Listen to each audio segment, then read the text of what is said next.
Welcome back. This week, Scott Atlas left his position as White House coronavirus advisor. For years, Dr. Atlas was a senior member of Stanford University's Department of Medicine. I know Stanford well. I taught there when I first moved to America in 2012, and I've always been grateful for the opportunities it gave me. But on November the 20th, the university's faculty senate condemned Dr. Atlas. They said his actions, quote, contradict medical science. They claim he misrepresented knowledge and opinion regarding the management of pandemics, showing disdain for established medical knowledge. And they alleged that he violated Stanford's core values and high ethical standards. High ethical standards. Interesting.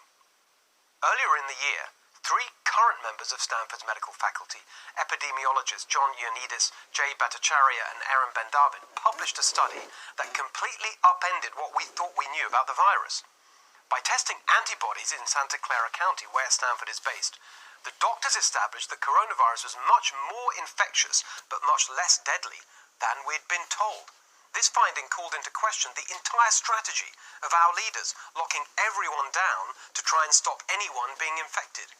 If the virus was as infectious as the Stanford doctors showed, there's no point shutting down the economy because that won't actually stop the virus. And if it's much less deadly, then for most people it doesn't matter because they'll have 0 or mild symptoms if they get infected. The right policy would be to protect the vulnerable while letting everyone else get on with their lives. This was hugely significant. On this show, we were the first to criticize the lockdowns, to say the cure is worse than the disease. And we brought you the Stanford doctors' findings as soon as they're available. Dr. Jay Bhattacharya joined us on April the 12th. What was the reaction from Stanford? This man, Lloyd Minor, is head of Stanford Medicine. Instead of supporting his colleagues' groundbreaking work, he tried to silence them. Using the pretext of a manufactured whistleblower complaint, he ordered an investigation. For 6 months, the doctors were threatened with retribution, hounded by Stanford lawyers, prevented from speaking out, even subjected to smear campaigns in the press.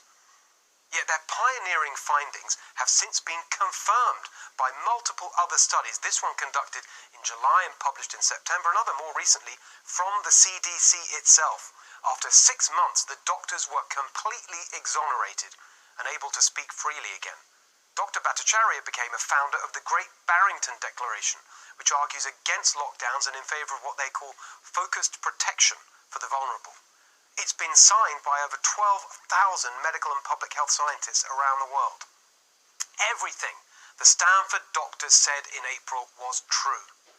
Dr. Scott Atlas shared their analysis and was a vocal advocate of the focused protection approach. That's why the president hired him. So, why did Stanford try to silence its own doctors? Why did it smear Dr. Atlas? Because of this person, Dr. Sarah Cody, Santa Clara County health officer. She ordered the nation's first lockdown. Lockdown fanatics see her as a hero. Here's the queen of corona misinformation, MSNBC's Rachel Maddow. Dr. Cody and the other health officers in the San Francisco Bay Area acted faster and more decisively than anyone else in the country. I didn't know that stay-at-home orders were within the public health toolkit. How prepared were you? How did you all know to think about these things as options? Good question. And here's the answer. The lockdown plan Sarah Cody ordered, which then infected, so to speak, the whole country, wasn't formulated in response to the coronavirus.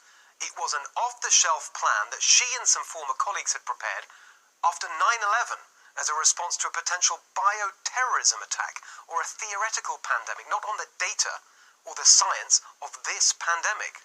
Still, Sarah Cody shut down Santa Clara County.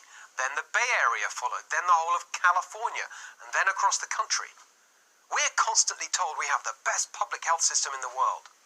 This week, data was published showing that the virus was circulating in mid-December 2019. In late January this year, Fauci was still telling us it was nothing to worry about. The virus was here 3 months before Sarah Cody's lockdown. It was never going to contain it. Even at the time, the Stanford antibody study, literally conducted in Sarah Cody's county, proved that lockdowns were never going to contain it.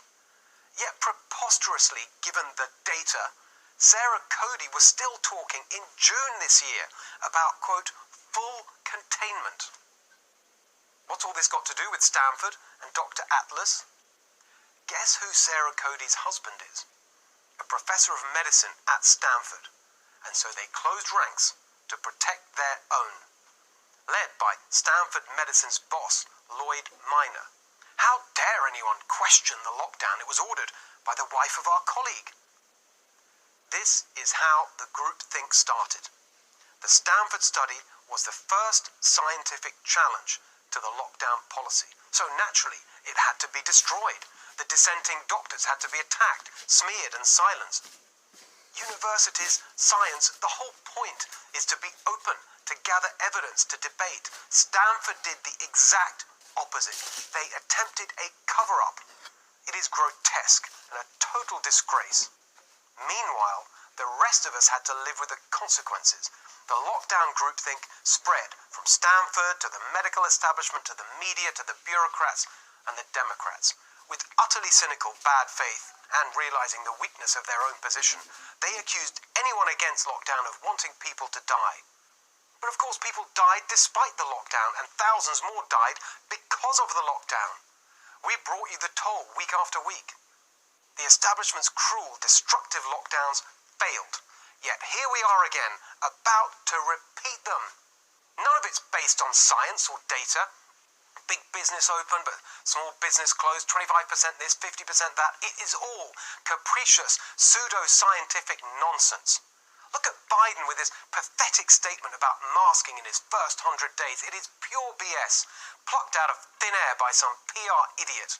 Everything Biden says about the virus is for politics, not public health. He has zero credibility. Lockdown leaders know their rules make no sense, or they wouldn't break them all the time.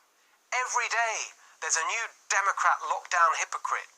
What moral authority do they have to impose lockdowns on anyone, anywhere? They're exploiting this virus to micromanage our lives, and we've had enough of it. This lockdown groupthink is as wrong as the establishment groupthink that gave us endless war in the Middle East, the 50-year suck-up to China. But this is worse than both because the costs are higher.